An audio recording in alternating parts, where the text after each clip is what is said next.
Good morning. This is Sri Primo with a Week 5 recap of the NFL season. Can't believe we're already into the second quarter of the week. I mean, now we have 17 games before it used to be 16, but we will still consider it the second quarter of the NFL season.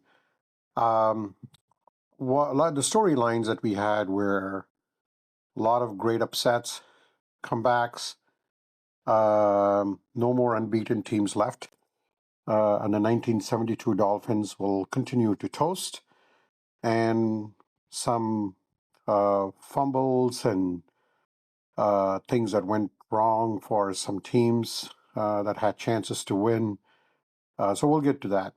So let's quickly get down to some of the big wins. We had 49ers led by Mac Jones, a great win against the Rams, 26-23, despite a lot of injuries that they had.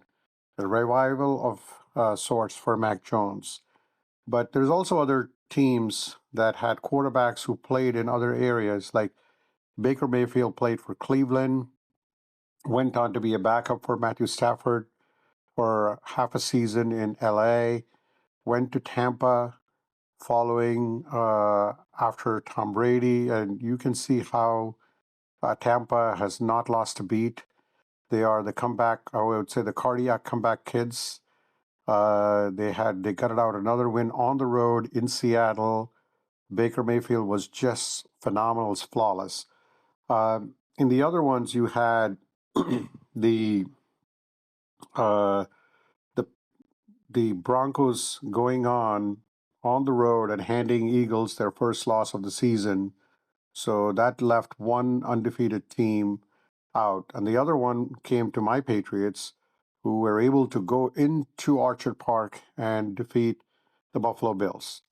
So quickly going, and then last night, what a fantastic win yesterday for the Jaguars, who have not beaten the Chiefs since 2009 season. Came back, nail biter, last minute touchdown run by Trevor Lawrence. It almost seemed it was a broken play. It was going to be 30 seconds to go. If Trevor Lawrence was sacked, Jaguars would have probably been left with maybe 10 seconds or something like that. But Trevor Lawrence managed to not only get up, but able to run back, run into the end zone and for a touchdown for a fantastic win for the Jaguars. So the Jaguars now go up to 4-1, and then the Chiefs drop to 2-3. We'll get to the Chiefs too. So quickly talking about team performances uh, and then some of the individual performances. So from a team performances, like we talked about, you had the Broncos, playing as a team, played phenomenal defense, stoic defense, 21-17 when the Eagles were actually up on the Broncos 17-3, and it looked that the Eagles will be the only undefeated team left, or at that point, as it seemed. But give credit to Sean Payton and the Broncos and Bo Nix rallying the troops and also playing great defense. Came down to the last play where Jalen Hurts threw it in the end zone, but Broncos players were able to swat it out. So Broncos now uh, go up to they're up to 3-2 in the division, and good win for them. And then in the other game that we talked about, you had the Commanders were just impressive, um, scoring. The Chargers were actually up 10-0, and then Jaden Daniels and the Commanders came back, showed a lot of poise, played some excellent defense, and that's the only 10 points that Chargers scored after that. For a team that is a high-powered offense, the Commanders' defense really uh, banded together to stop Justin Herbert. And Jaden Daniels coming back from that injury showed some resilience there as well. So they go up as well in the division. So I think that's the great story. Like if you look at the NFC East, you got the Eagles, the Commanders now, kind of cutting into that Eagles lead. And then you got the Dallas Cowboys, who went on the road and What an impressive win over the Jets. I mean, they completely dominated the Jets. I don't think it was even close. So the Cowboys won 37-22, rolling into an easy, very strong rushing attack. Great performance by Dak Prescott. Then the Colts offense continued to run. I mean, they won 40-6 against the Raiders, and sometimes I feel how teams like the Raiders even managed to win that one game against the Patriots, but I mean they were just clicking on all cylinders on game one, and then right now the Colts look like one of the best teams in the AFC. And what happened to the Ravens? The Ravens, with a lot of injuries, I think I heard a stat saying that about almost $150 million payroll of the Ravens is right now hampered by injuries. No more Lamar Jackson. The Ravens got completely outplayed by the Texans. The Texans, again, they started 0-3, but they're now back um, to to huge win for the Texans, 44-10. CJ Stroud coming back and playing as good as he can. So that is where we are with some of the games in the NFL. So let's quickly going to the other the standings right now. So the Bills have a lock on the AFC East just by a game. Then the Steelers right now 3-1. I think they are on the track there too. And the Colts and Jaguars are both at 4-1. The Texans are slowly climbing 2-3. The Chargers and Broncos are 3-2, and then the Chiefs are 2-3. So again, very close in the AFC, and in the NFC you have the Eagles by a game against the Commanders, and then the Lions right now are good.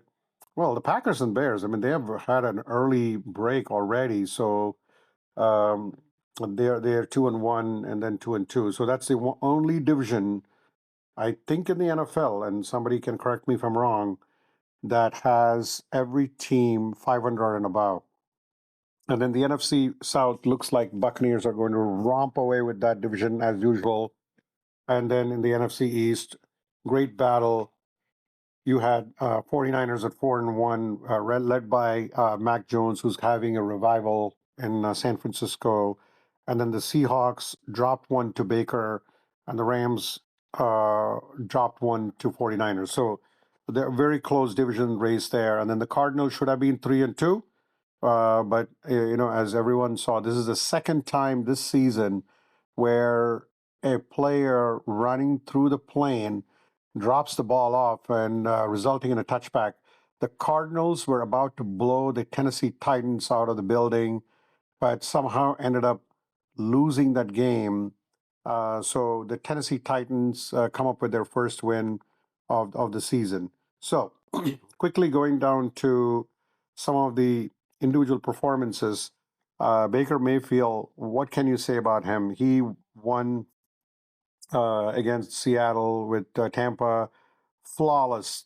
He was just 29 for 33, 379 yards, 2 touchdowns, fourth straight game in which the Buccaneers secured the victory with a score in the final minute of regulation, which I think is an NFL first. Um, every game came down to the last minute or so, and I think that's the one I wanted to talk about, the cardiac Buccaneers. That's what you call them. And then Dak Prescott was actually very good, strong performance, guiding the Cowboys to a very, very comfortable win. One of the things I liked about this game for Dak was that despite a very limited receiving core, he did throw for 4 touchdown passes. The offense kept running, the offense kept humming, and so Dak deserves all the kudos for that. CJ Stroud, he did great comeback for the Texans. They're now at at 2-3, I think. Let me just check quickly. Yes, they are 2-3. They were 0-3. They started the season, but 2 strong wins for the Texans. Of course, Trevor Lawrence. Yes, last night, amazing gritty win over the Chiefs.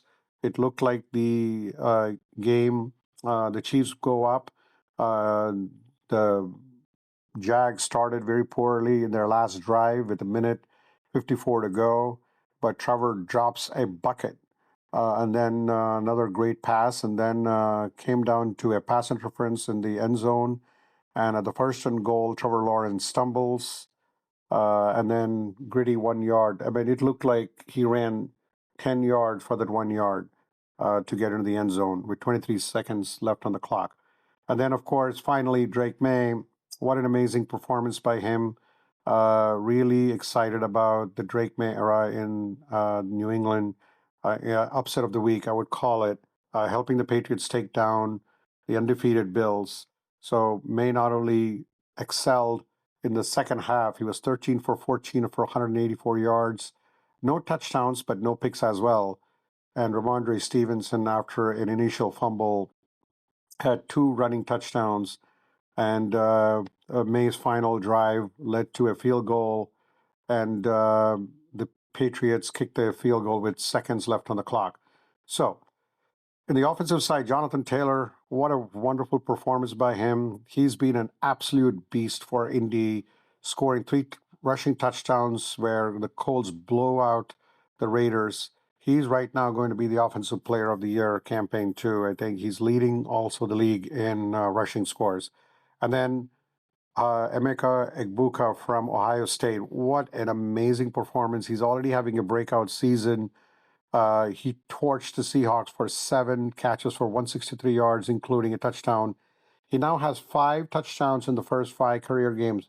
That is amazing for a rookie. I mean, typically for uh, receivers from Ohio State, I mean, he's now excelled really well.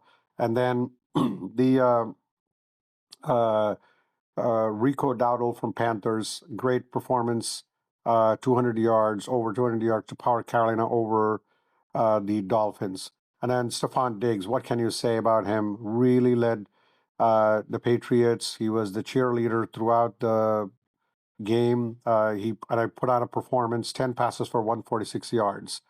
So, and then on the defensive side of things, you had one of the great plays made yesterday where Jaguars' Devin Lloyd intercepted Patrick Mahomes near the goal line, returned it for 99 yards for a touchdown. And of course, the Denver Broncos was just phenomenal. Down 17-3, they outscored the Eagles rest of the way, handling the Eagles their first love of the season. And then I have to call it out, Titans defense, 21-6 down. They locked down the Cardinals and then won 22-21. So with that, what are the major storylines? The major storylines, no more undefeated left. The Miami Dolphins, 1972 Dolphins, broke out their champagne glasses to remain as the only undefeated team in the NFL. And then Baltimore's slide is something to be concerned about. I think they'll be fine because I think there are a lot of teams in the AFC which are 2-3, 3-2. So I think they could come back. The Kansas City Chiefs are 2-3, but I think with Mahomes and Lamar anchoring both the Chiefs and Ravens, they're bound for a comeback rest of the way. And then great story for San Francisco. Great decision time for Kyle Shanahan. I think it's going to be Brock Purdy, but Mac Jones deserves kudos. He'll probably get a great contract. And then I think this would be another revival of sorts for Mac Jones, provided he's in the right situation, like Baker Mayfield and Sam Darnold in Seattle. And Sam Darnold was terrific in Seattle and Buccaneers matchup, but it just, Baker was just too much. So with that, we wrap it up. Thanks again for listening. This was a long one, but I think the NFL season is really heating up. And thanks for your support, and please subscribe.